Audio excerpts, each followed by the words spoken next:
안녕하세요. 현대시대 파트를 발표하게 된 오조조장 컴퓨터 소프트학부 양동희입니다.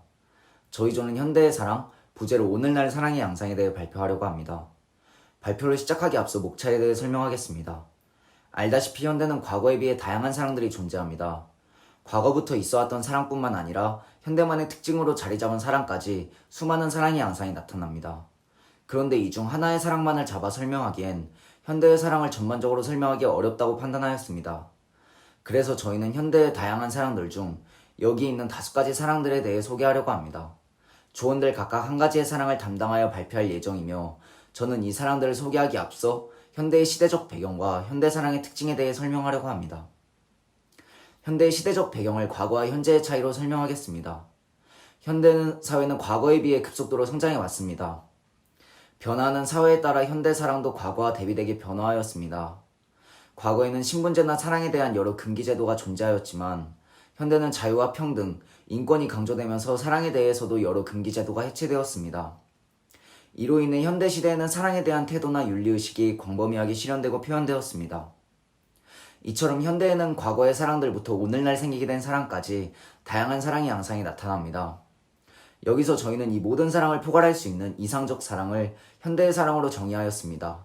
이 이상적 사랑은 이룰 수 없고 동경만 하게 되는 이상향을 말하는 것이 아닌 자신이 정말로 원하는 사랑, 즉 자신이 추구하고자 하는 사랑을 나타낸 것입니다.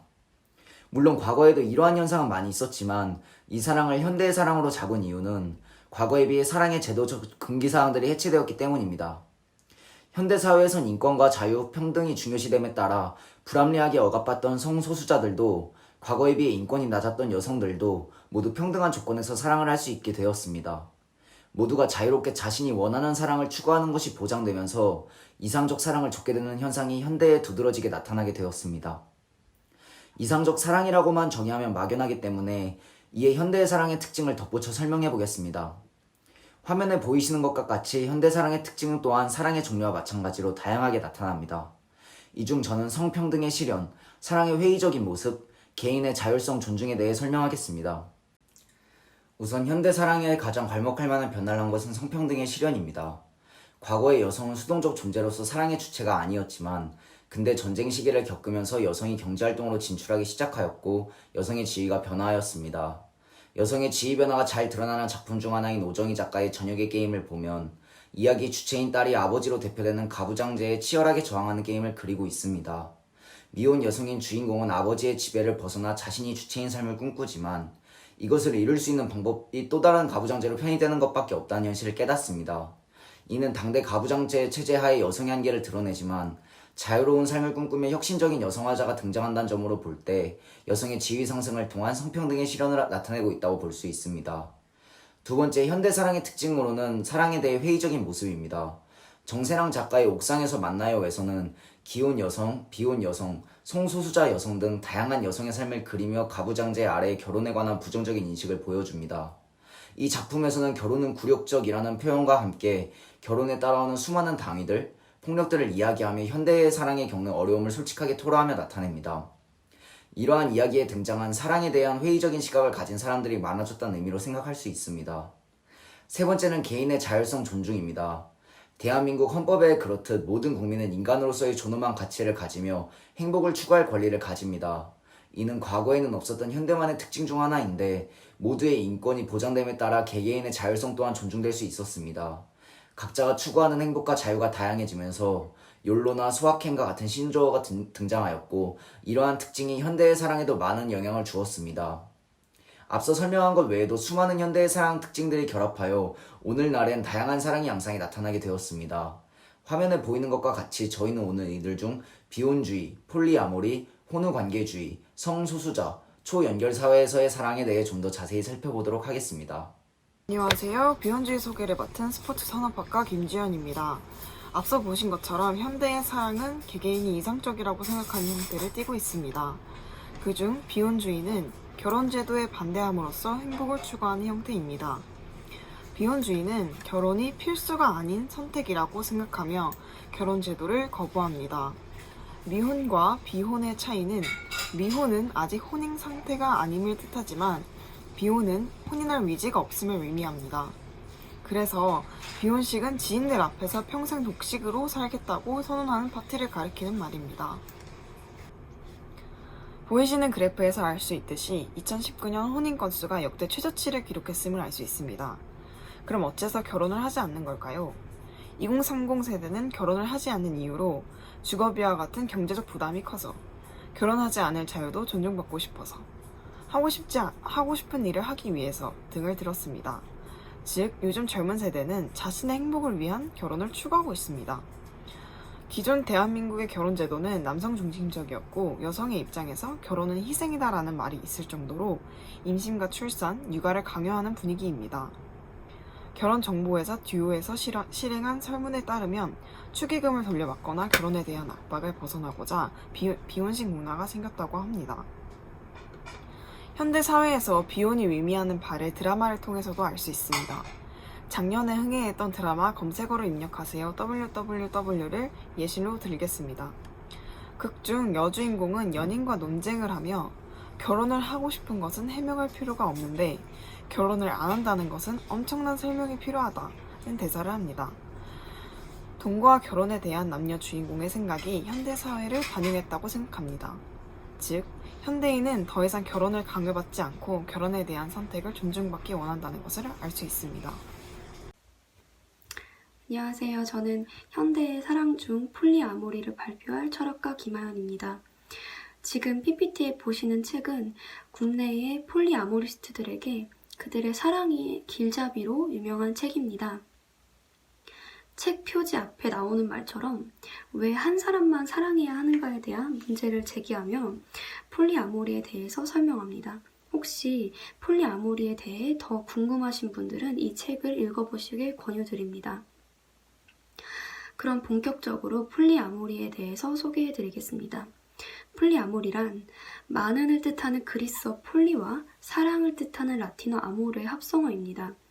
일부 일처제를 고집하지 않고 상대방의 다양한 관계망을 인정하는 사랑이며 한 사람이 여러 명을 사랑할 수 있음을 전적으로 긍정하고 상대들을 자신만의 소유물로 바라보지 않는 비독점적 다자연애를 의미합니다. 그리고 상호 간의 합의와 규칙을 통해 자유분방한 사랑을 추구하는 개방성을 특징으로 합니다. 요즘 시대 가장 흔한 사랑의 형태이자 1대1만의 관계를 추구하는 독점적 사랑, 즉 모노아모리와는 다른 새로운 사랑의 형태입니다. 모노아모리는 폴리아모리와 반대되는 개념입니다. 또한 폴리아모리는 상대를 속이지 않는다는 점에서 바람 피우기나 양다리를 걸치거나 또한 어장관리를 하는 것과는 다릅니다. PPT에서 보다시피 흔히 폴리아모리는 여러 명을 만나기를 고집하는 것으로 비춰지는데 숫자에 집착하는 것이 아닌 사실 어떤 자유로움을 추구하는 것에 가깝습니다. PPT에 나오듯이 폴리아모리적 욕망이 향하는 것은 여러 명이라는 숫자가 아니라 사실 어떤 자유로움에 가깝다라고 되어 있습니다. 때문에 성지향성과 성정체성도 상관이 없습니다. 다음은 폴리아모리의 발생입니다. 1970년대 미국 샌프란시스코의 한 종교 집단에서 발원되었습니다. 그리고 90년대 들어 새로운 성정치적 문화적 스타일로 주목받으며 일부 일처제의 한계를 자각하고 그에 대한 대안으로서의 가능성으로 주목하게 되었습니다. 다음은 폴리아모리와 관련한 핵심 개념들입니다. 모노가미는 일부 일처제를 의미하고 폴리가미는 이에 반대의 의미인 복혼을 의미합니다. 즉, 일처다부제나 일부 다처제와 같은 것입니다. 폴리아모리를 지향하는 사람들을 폴리아모리스트라고 부릅니다. 그리고 폴리피델리티는 가족 확대를 통해 친밀감을 강화하는 것, 집단 결혼, 공동 양육, 완전한 재산 공유, 공동체 생활을 통해 세계를 변화시킨다는 유토피아적 발상을 의미합니다. 폴리아모리에 대해서 더 잘 이해를 하기 위해서 예시로 3가지를 준비했습니다. 첫 번째는 영화 아내가 결혼했다와 두 번째는 보부아르와 사르트르의 계약 결혼, 그리고 웹툰 독신으로 살겠다입니다.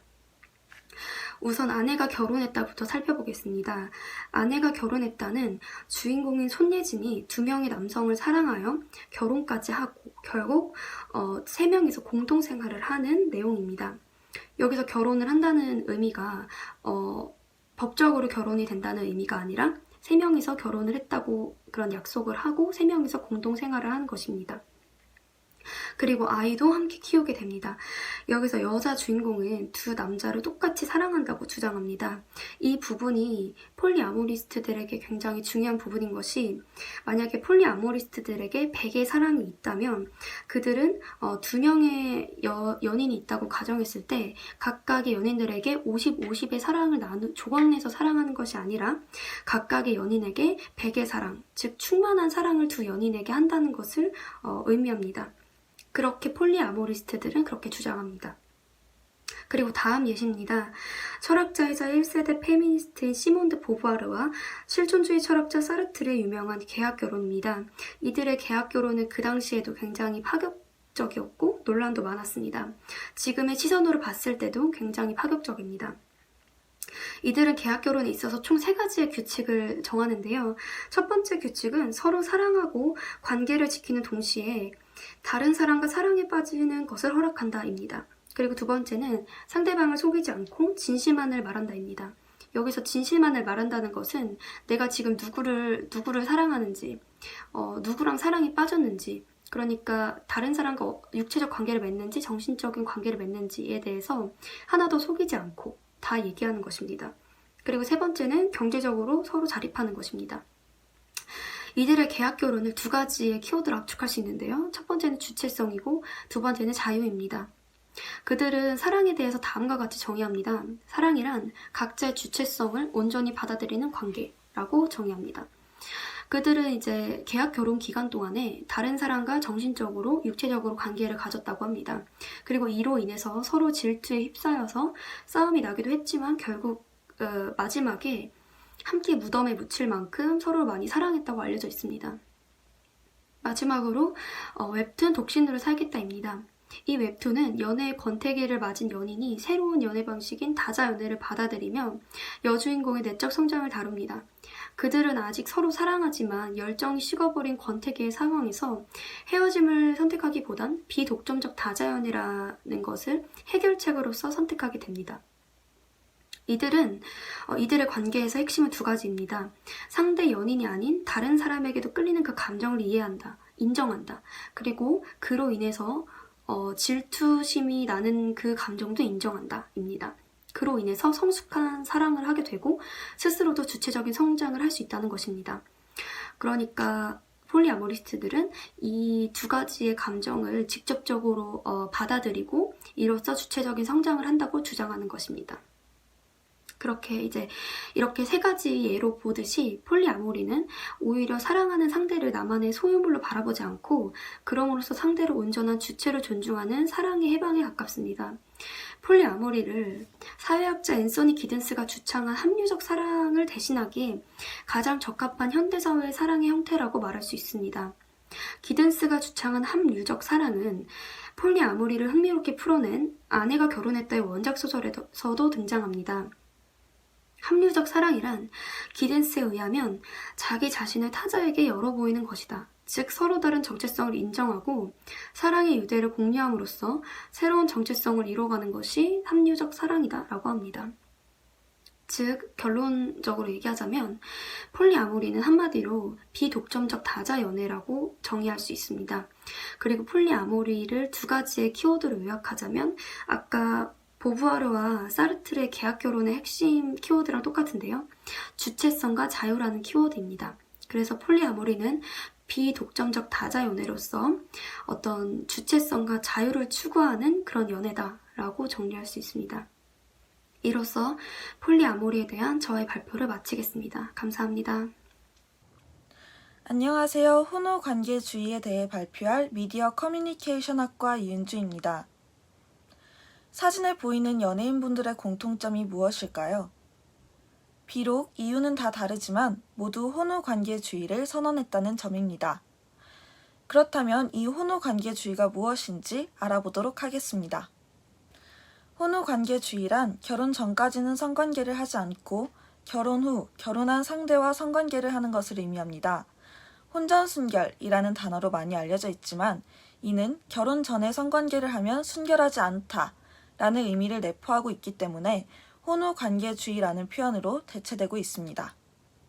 일리노이 주립대 수잔 스프레처 교수는 23년 동안 혼우관계주의 연구를 진행했습니다.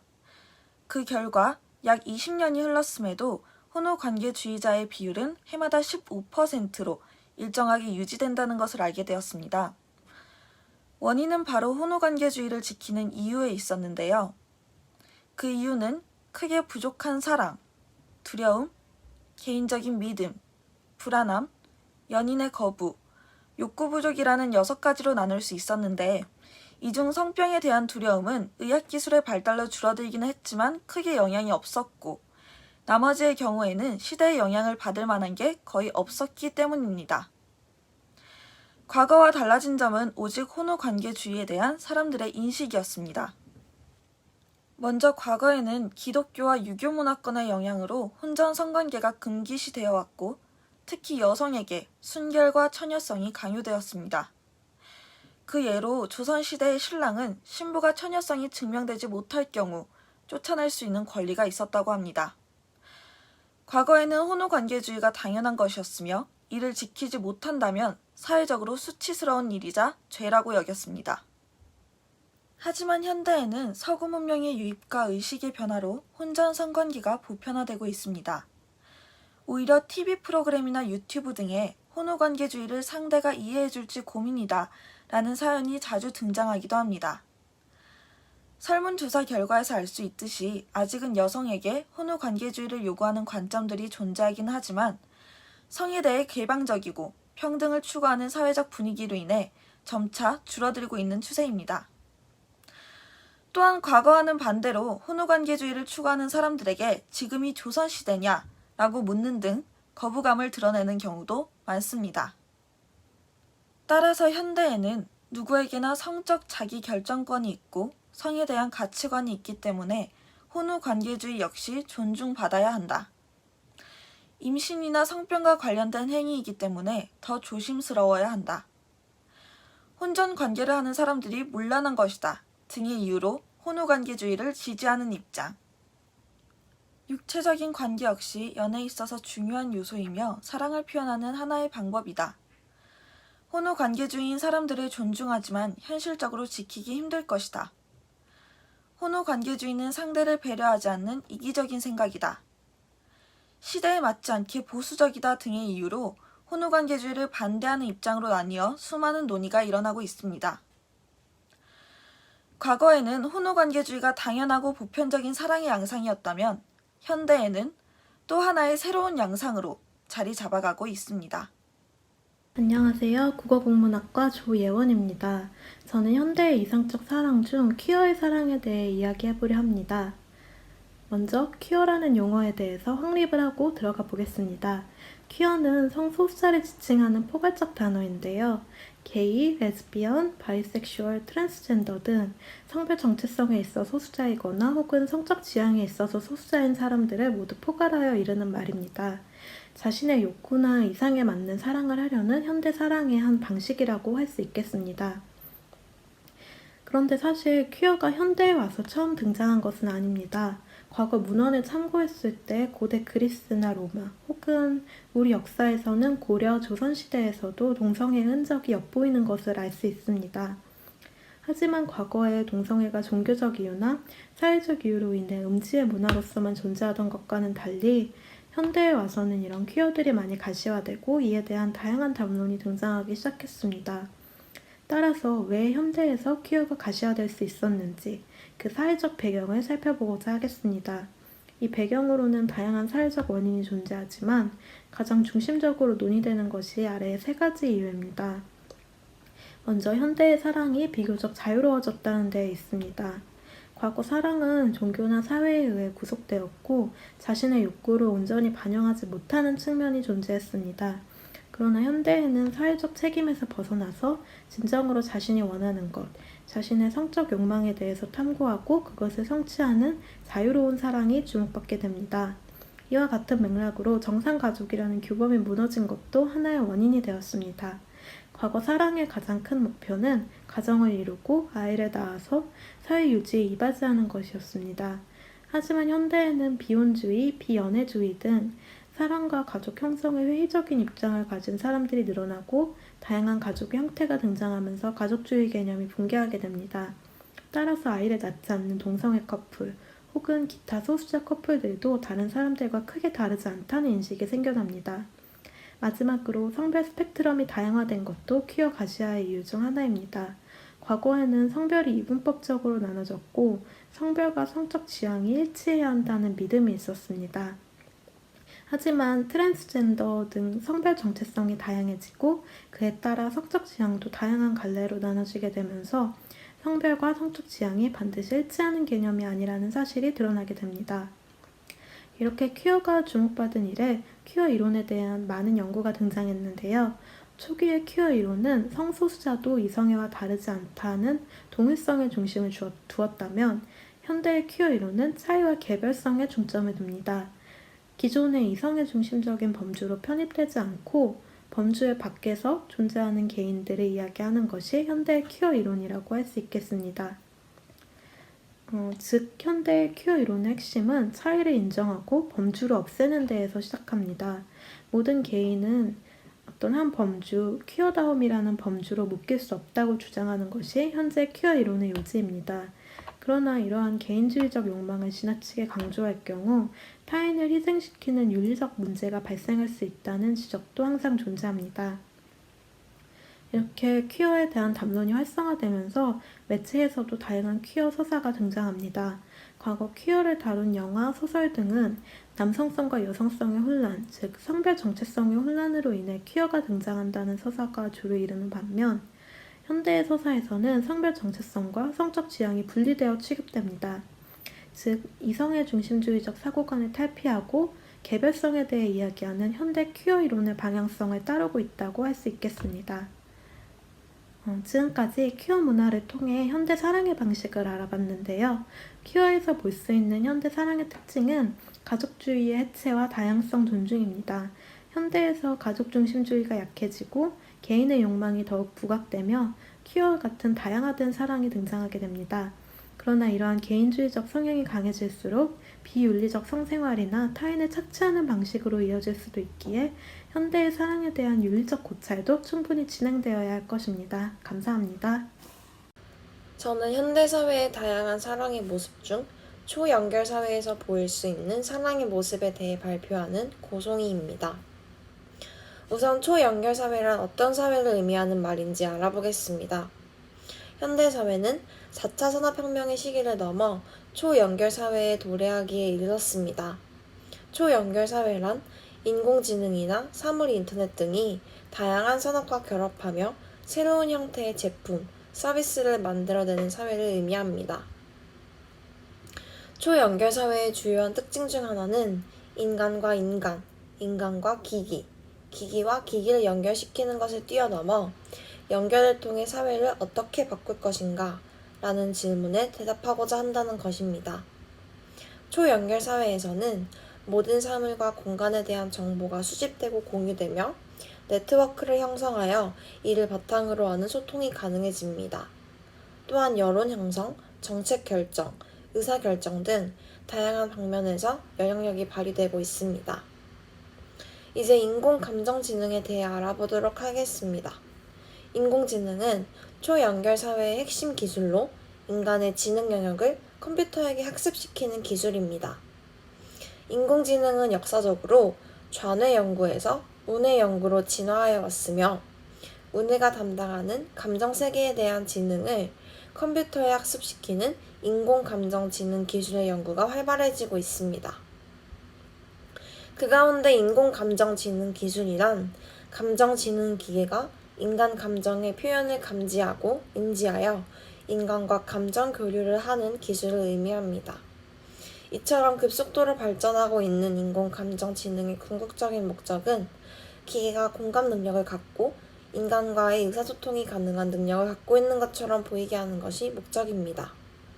인공감정지능 기술이 더 발전되어 실제로도 인간과의 감정 교류가 가능한 세상이 실현된다면 인공지능 기기와 인간의 사랑이 가능해질 수도 있는 사회가 도래할 수도 있습니다. 이처럼 인공감정지능 기술 분야의 성장이 급속도로 이루어지고 있는 가운데 2016년에 상용화된 소피아라는 이름의 인공지능 기계의 발전은 인간과 인공지능의 감정 교류의 시발점이 되었다고 볼 수 있습니다. 홍콩에 본사를 둔 헨슨 로보틱스가 개발한 소피아는 실리콘 물질로 만들어져 사람의 피부와 거의 비슷하며 인간의 표정을 감지해 62가지의 표정으로 반응할 수 있는 기기입니다. 헨슨 로보틱스는 소피아가 자기인식 능력, 상상력 등 인간과 비슷한 수준까지 진화시키겠다는 것을 목표로 제작한 로봇입니다.